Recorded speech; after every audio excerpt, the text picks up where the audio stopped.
everyone, welcome to the OklaRoots YouTube channel. In today's tutorial, we are going to take the quilt block that we made yesterday, that gorgeous Christmas tree block, and we're going to turn it into a grocery tote. That's right, we're going to revisit the bag that started it all for OklaRoots. So the grocery tote tutorial is probably the video that got many of you to see the OklaRoots YouTube channel, so thank you so much if you subscribed, especially from that video.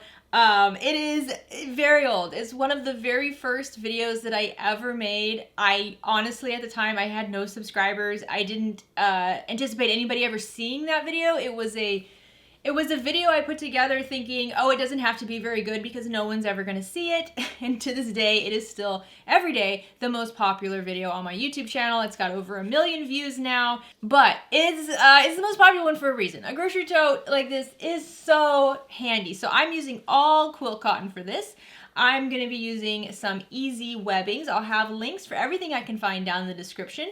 This is completely washable. You can just put it in the washing machine. It's great for going to the grocery store. It is durable. If I were using something like this for really heavy items like gallons of milk or, you know, cans and cans and cans of food, I would definitely use different material. I wouldn't use quilt cotton. I would use something like water-resistant canvas, maybe nylon. But if you're just using it for general produce, baked goods, things like that, this is a great easy bag to use up a lot of quilt cotton on. And it's also a really fun bag to make to show off a quilt block. I mean, obviously that's what I was doing here. So I'm gonna walk you through how I put together this bag. I did piece together the bottom part, so I will give you the measurements of the side pieces and the bottom piece in case you need it. All the measurements for this grocery tote are available in the blog post listed below, so if you need them, you can go grab them over there. Any changes that I made, I will note them down in the description. So if you're new to the OklaRoots YouTube channel, please subscribe down below. If at any point you like this video, please give it a like. Any questions, comments, anything at all, leave them down in the comments section. This is a bag that has been made thousands and thousands of times. So there's a lot of information already out for this. I will have the original tutorial linked down in the description of this video if you want to go check it out.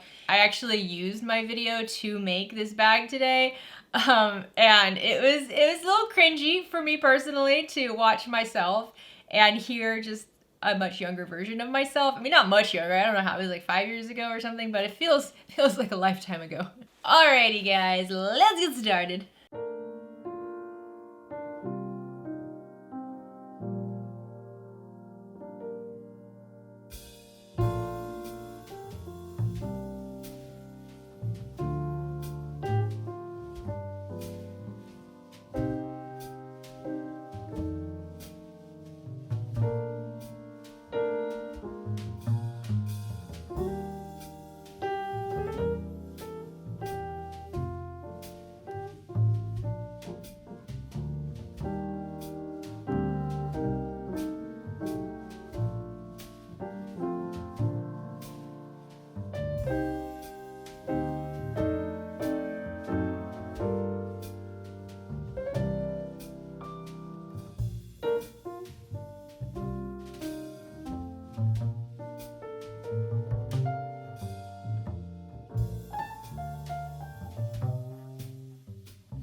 Bye.